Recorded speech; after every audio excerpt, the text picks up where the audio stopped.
Chute du pétrole qui a perdu 4%, l'euro-dollar qui a perdu 300 pips en la seule journée de jeudi lors du discours de Mario Draghi, président de la Banque Centrale Européenne.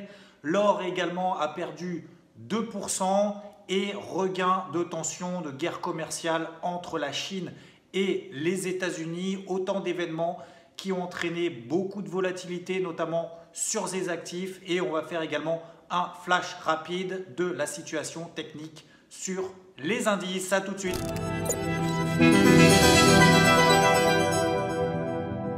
Alors, le premier élément très important qui a eu lieu cette semaine et qui était véritablement très attendu, c'était déjà dans un premier temps le relèvement des taux de la Fed. Donc, comme attendu par le marché, la Fed qui a relevé ses taux directeurs de 1,75% à 2%. Donc ça, c'était véritablement prévu par le marché. D'ailleurs, ça n'a pas amené véritablement de grandes réactions, que ce soit du côté du dollar américain, des paires du Forex, mais également des indices internationaux. Par contre, ce qui s'est passé le jeudi, donc le lendemain, c'est vis-à-vis de la Banque Centrale Européenne, puisque Mario Draghi a annoncé qu'il allait suspendre et finalement terminer son QE d'ici la fin de l'année. Donc, a priori, cette première nouvelle aurait dû entraîner notamment une hausse de la monnaie unique, donc de l'euro, notamment face au dollar américain. Et ce que j'appelle justement le double effet qui se coule, c'est que dans un premier temps, on a eu cette annonce d'arrêt du QE, alors qui était pricée par le marché, c'était attendu, et c'est ce qui a eu lieu. Et finalement, dans un second temps, ce qu'a annoncé Mario Draghi, c'est qu'il a été finalement beaucoup plus accommodant que prévu, notamment vis-à-vis de ses taux directeurs, puisqu'il avait annoncé en tout cas ce que le marché attendait, c'est qu'il annonce à commencer à relever ses taux directeurs l'été prochain, mais finalement, il a annoncé ne pas les relever avant la fin de l'année prochaine. Donc finalement, le marché l'a perçu comme une politique beaucoup plus accommodante que ce qui était attendu. Donc premier effet, bien évidemment, première conséquence directe sur la monnaie unique, recul très très fort de la monnaie unique. Donc vous voyez ici sur le graphique que l'euro-dollar est passé de 1,18 quasiment 1,1850 à 1,1550. Donc on a perdu 300 pips dans la journée sur l'euro-dollar. Alors maintenant, est-ce qu'on est véritablement dans une dynamique baissière très très forte? Alors oui, l'euro-dollar est parti de 1,25 jusqu'à 1,15 et maintenant on est plutôt dans une zone de support très très importante entre 1,15 et 1,16. Comme je l'explique depuis maintenant quelques temps, j'estime qu'autour des 1,15, 1,16, on est véritablement dans une zone de support qui pourrait être défendue par les acheteurs. Donc là, on a eu un premier pricing, ce qui s'est passé sur les marchés dans un premier temps, où on a eu une forte baisse, bien évidemment, et logique par rapport à ce qui s'est passé, par rapport à ce qu'a annoncé Mario Draghi. Maintenant, est-ce qu'on est capable sur l'euro-dollar d'aller chercher beaucoup plus bas? Je ne pense pas. Le marché maintenant a pricé cette nouvelle. Je pense qu'on pourrait avoir une phase de range, comme je l'évoque depuis maintenant quelques temps, entre 1,15 et 1,20. Alors ce sont des zones très larges. Après, bien évidemment, on peut les affiner. Vous voyez ici qu'on a notamment la moyenne mobile à 50 jours qui passe ici et qui correspond finalement à la bande de Bollinger supérieure en daily qui est plate. Donc pour moi, c'est véritablement ici une zone de short. Et autour de cette zone des 1,15, 1,16, c'est pour moi une zone plutôt d'achat. Est-ce qu'on peut aller chercher plus bas? Oui, bien évidemment.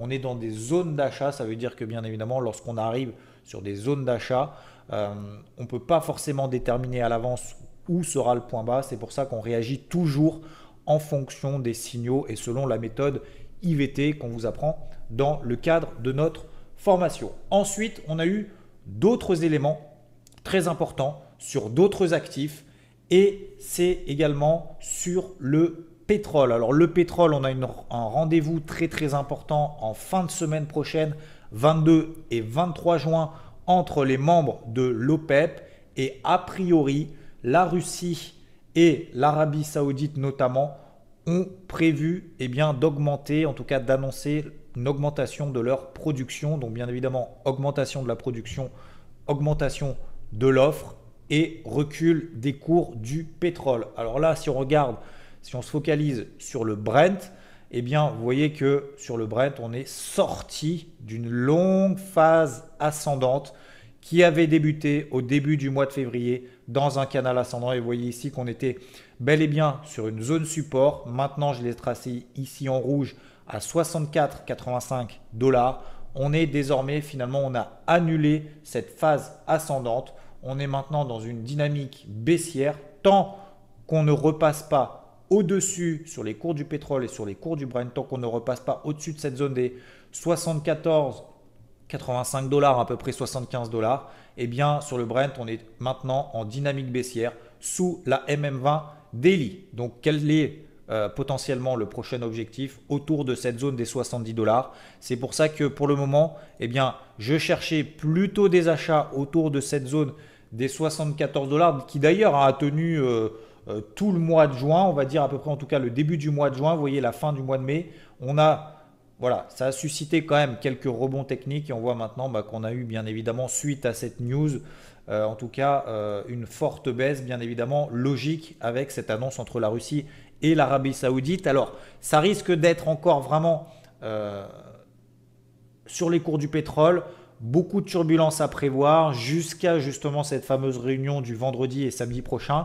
Donc attention sur les cours du pétrole, on risque d'avoir, alors pas forcément un sell-off, mais disons que beaucoup de volatilité. Sur les cours du pétrole, ça va quand même très vite. On a des mouvements très forts, mais là clairement, on est en train d'invalider, enfin en tout cas, on a invalidé en fin de semaine cette dynamique haussière.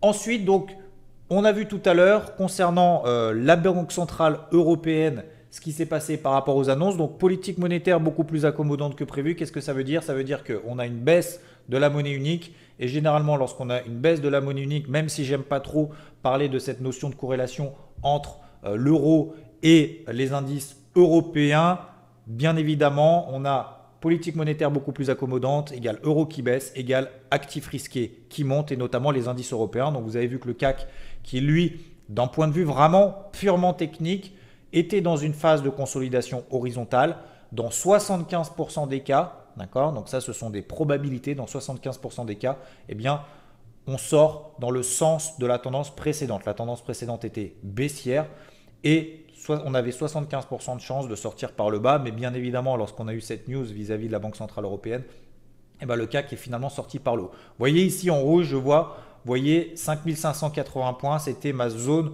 de short. On s'est arrêté malheureusement à 20 points, donc pour le moment je ne suis pas short sur le CAC.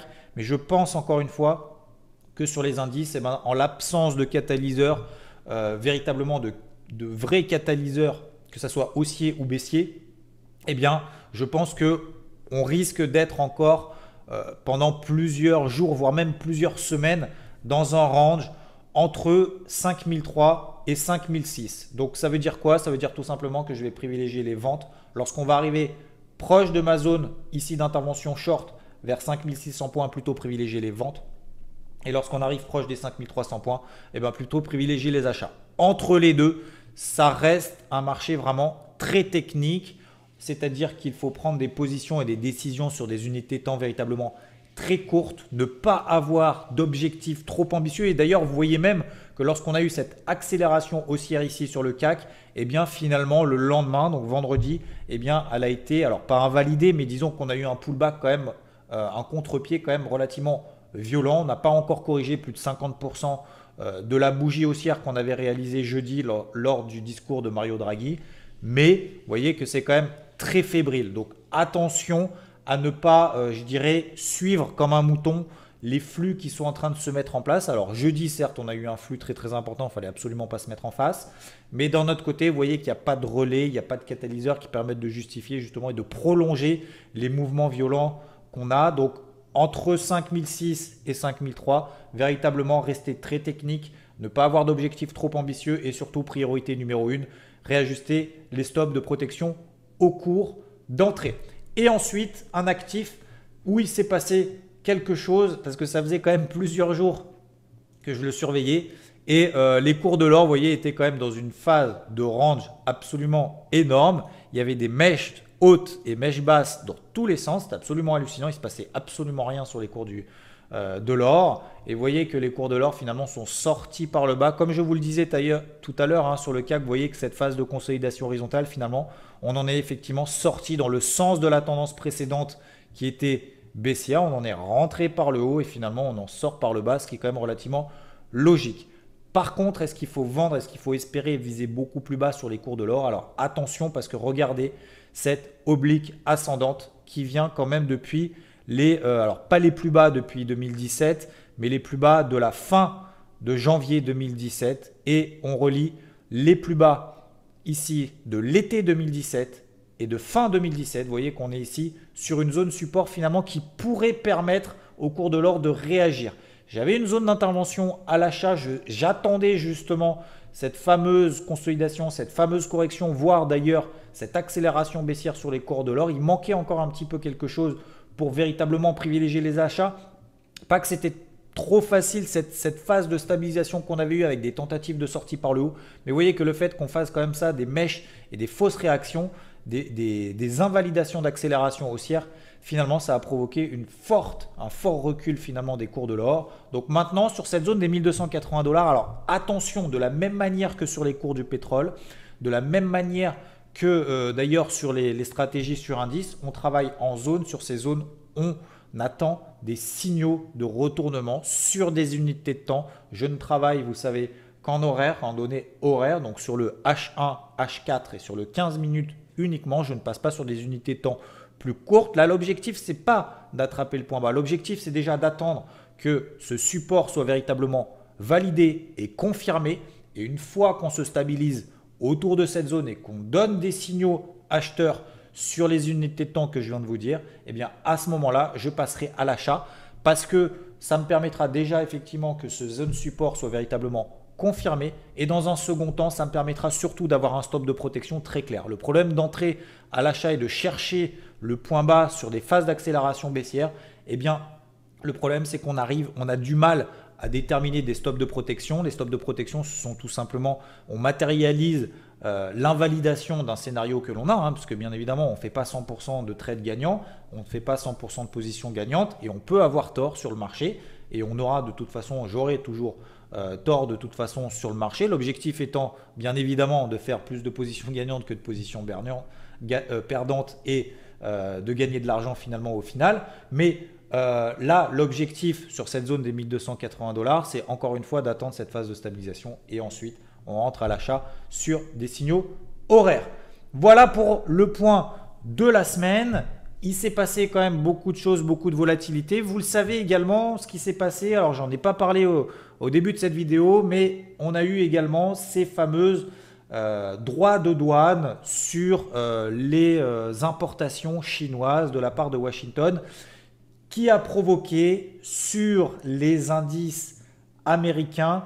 Alors, on a eu une première réaction, on va dire baissière, que ce soit d'ailleurs sur le Dow Jones ou sur le SP500. Vous voyez ici qu'on a eu une accélération baissière et finalement, en fin de semaine, comme les marchés américains aiment bien le faire, c'est que on a des phases d'accélération baissière et à chaque fois, quasiment à chaque fois, eh bien, on trouve des points bas et finalement, le marché, on a l'impression que les investisseurs estiment à chaque repli de plus de 0,5, 1% sur les marchés américains, estiment que c'est une opportunité historique de rentrer à l'achat.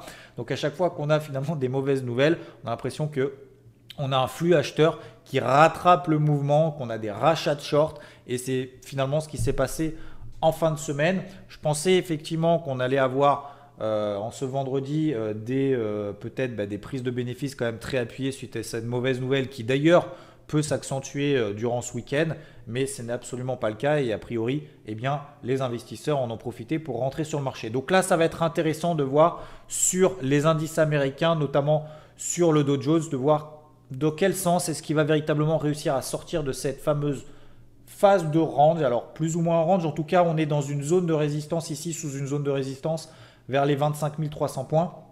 Et si on regarde le SP500, on est également sous les 2785 points. Ici, une zone de résistance testée en février, en mars et là également au mois de juin. Eh bien, on est en train de travailler cette zone depuis pas mal de temps. On était en train de monter en crabe, mais sans véritablement accélérer à la hausse. Et là, vous voyez qu'on a eu une phase de repli. Finalement, on a eu une mèche, une aspiration par le haut après cette news autour des regains de tension entre Washington, donc les États-Unis, et la Chine. Donc, à voir comment est-ce que les indices américains vont pouvoir continuer leur progression haussière ou si au contraire une phase de consolidation est à prévoir sous cette zone des 2740 points. Donc là pour le moment on est dans une phase, je dirais, encore de consolidation horizontale.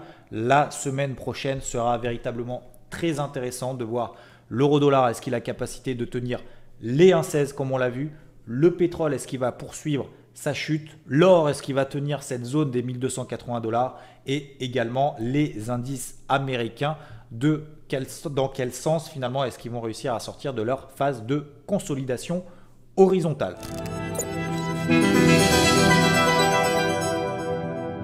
Merci à toi d'avoir visionné cette vidéo. N'hésite pas à mettre un petit like si elle t'a plu. Je prépare déjà la rentrée avec un nouveau bureau pour ma part, mais surtout pour vous de nouveaux contenus de manière beaucoup plus régulière sur cette chaîne. Donc n'hésite pas dans les commentaires de cette vidéo à m'indiquer quel type de thématique est-ce que tu souhaiterais que j'aborde plus régulièrement. Et encore merci de votre fidélité. Nous avons dépassé les 2000 abonnés. On se retrouve très bientôt pour une nouvelle vidéo et je vous dis à bientôt. Bye bye.